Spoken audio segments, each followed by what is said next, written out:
안녕하십니까, 용서 목사입니다. 오늘 함께 나눌 말씀은 욥기서 42장 1절부터 6절까지 말씀이 되겠습니다.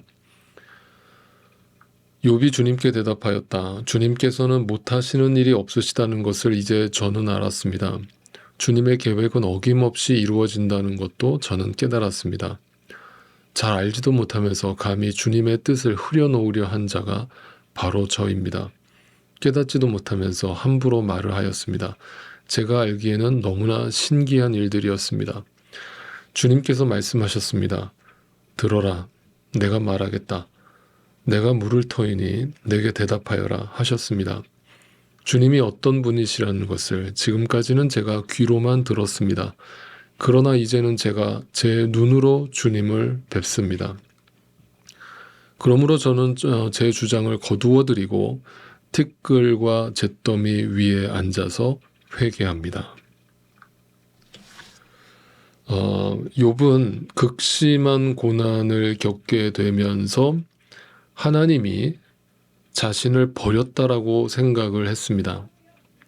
욥은 누구보다 열심히 하나님을 믿었고 섬겼던 사람이었지만 심지어 악에서 떠난 자라는 평가를 당대에 들었던 사람이었지만 그는 지금 하루아침에 고난을 받고 그 절망의 나락으로 떨어지자마자 그로 인해서 하나님으로부터 버림받았다라고 하는 생각이 머릿속에서 떠나질 않았습니다. 그러니까 이 욥기서가 들려주고 있는 욥의 믿음이라고 하는 것이 과연 진짜 믿음이었는가라고 하는 퀘스천을 던지면서 그 믿음이 이제서야 비로소 마지막 결론에 도달해서야 내가 하나님을 귀로만 들었었는데 이제서야 내가 주님을 눈으로 봅니다라는 고백으로 결론이 나는 겁니다.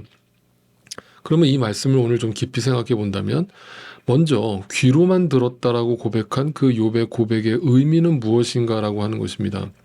한마디로 욥이 귀로만 하나님을 이해하고 있었다라고 이야기하는 것은 자신의 모든 소유가 이제서야 다 사라지고 그 고난이 끊이질 않으니까 하나님이 나를 버리셨구나라고 고백하는 그 수준에서 하나님을 이해하고 믿고 있었다라는 것을 말해주는 것이죠. 그것이 내가 그동안 하나님을 귀로만 들었던 것입니다.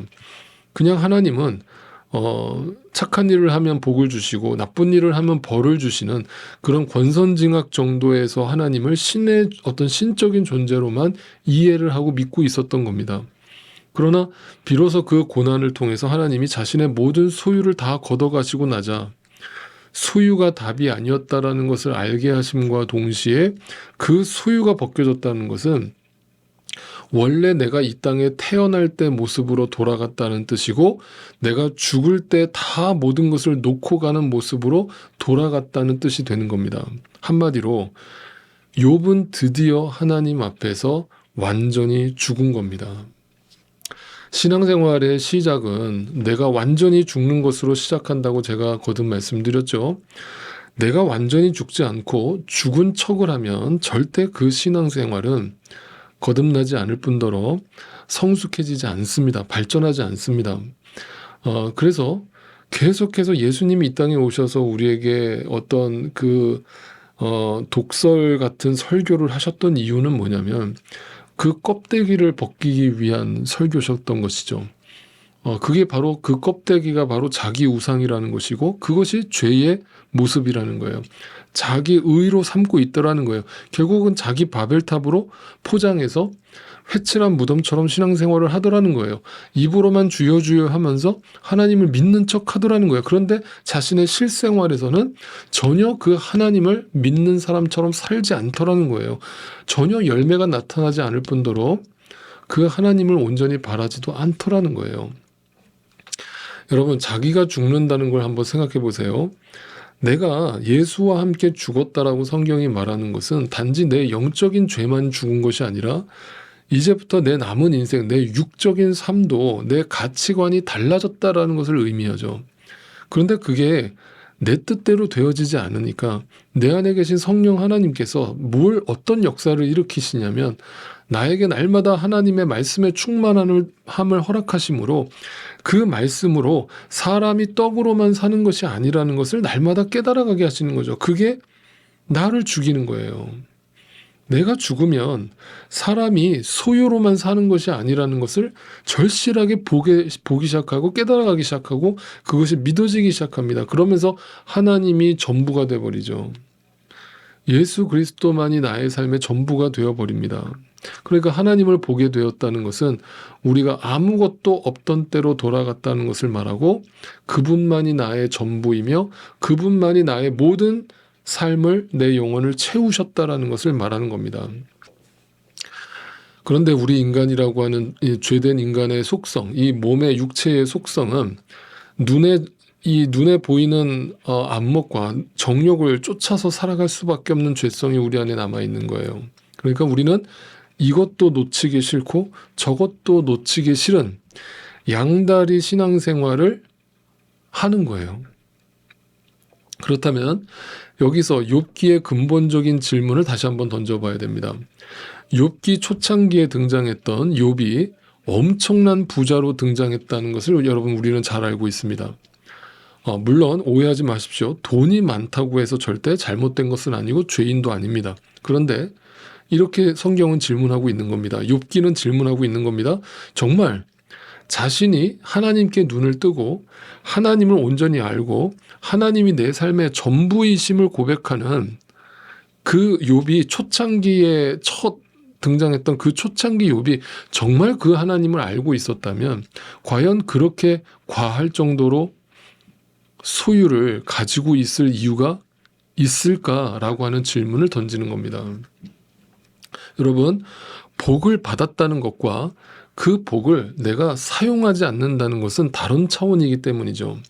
그래서 예수님이 이 땅에 오셨을 때도 왜 부자들은 천국에 들어가기 어렵다고 말씀하셨는가를 생각해 보면 단지 돈이 많다고 해서 부자 때문이라고 해서 죄인이라고 말하는 것이 아니라 부자라고 하는 그 단어 속에 숨겨져 있는 자기 이기심과 욕심과 그 욕망이라는 단어가 그 안에 들어가 있고 그 욕망은 곧 하나님을 전부로 여기지 않는 것과 마찬가지인 것이고 그것이 곧 양다리를 걸치고 살아가는 종교인들이라고 지적하고 있는 것이죠.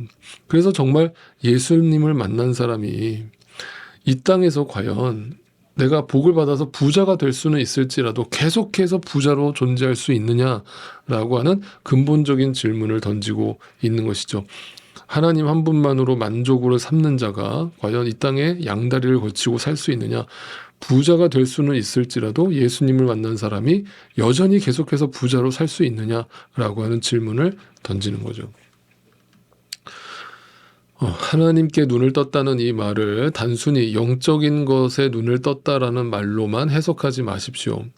욥은 비로소 소유가 답이 아니라 존재가 답이라는 것에 눈을 뜬 것이고 하나님이 자신의 전부임을 고백하게 된 것이고 그로 인해서 자신의 육신의 삶에 더 이상 소유에 집착하는 삶이 아니라 그 소유를 복으로 여기면서 살아가는 존재가 아니라 하나님을 복으로 여기면서 살아가는 존재가 되었다는 것을 가르쳐주고 있는 것입니다. 오늘날 교회도 이 말씀 앞에 서봐야 하는 것이죠. 소위 말하는 부자 교회들이 오늘날 넘쳐납니다. 정말 그들이 예수님을 안다면, 하나님을 안다면 그 많은 교회 재산을 왜 사회적 약자들과 가난한 자들과 나누지 않으며 복음을 위해서 왜 쓰지 않는가? 라고 하는 질문을 던졌을 때 그 대형교회에 있는 분들은 우리는 선교와 복음을 위해서 많이 씁니다 라고 말하실 수 있습니다.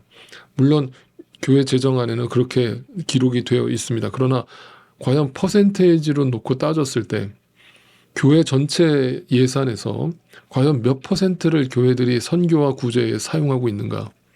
라는 질문을 던졌을 때 10% 이상 사용하는 교회가 많지 않다는 것을 우리는 단번에 알 수 있습니다. 그 말은 90% 이상의 재정을 교회 유지 비용으로 사용한다는 뜻입니다. 이것이 얼마나 이율배반적인 모습인가. 사도행전에 나타난 초대 교회가 자신의 소유를 자신의 것이라고 주장하지 않고 유무상통으로 서로 나눴다라는 것을 여러분 다 알고 계실 겁니다. 그것을 정말 성령의 역사요, 성령의 증거요, 교회의 모델로 이해하고 계신 분이라면 오늘 이 욥기가 들려주고 있는 소유냐 존재냐의 그 질문 앞에 분명한 답을 가지게 되시리라고 생각을 합니다. 하나님께 눈을 뜨셨습니까? 그랬다면 그런 영혼이 여전히 눈에 보이는 육신의 쾌락과 즐거움과 이 세상의 평안함을 추구하면서 살 수 있습니까? 이 말을 절대로 오해하지는 마십시오. 무소유를 살자는 말도 아니고 청빈의 삶을 살자는 뜻도 아닙니다. 하나님께 정말 눈을 떴다면 우리의 관심이 이제부터 정말 어디를 향해야겠느냐라고 하는 본질적인 질문을 던지는 것입니다. 이 부분에 여전히 자신이 없는 저나 여러분, 우리 모두를 너무나 잘 아시는 하나님께서 우리 모두를 그분의 크심과 그 풍성하신 은혜에 온전히 눈을 뜨게 해 주심으로 소유로부터 자유롭고 하나님의 존재의 이유를 복으로 여기고 살아갈 수 있는 우리 모두가 되기를 겸손히 엎드려 기도하는 이 아침입니다.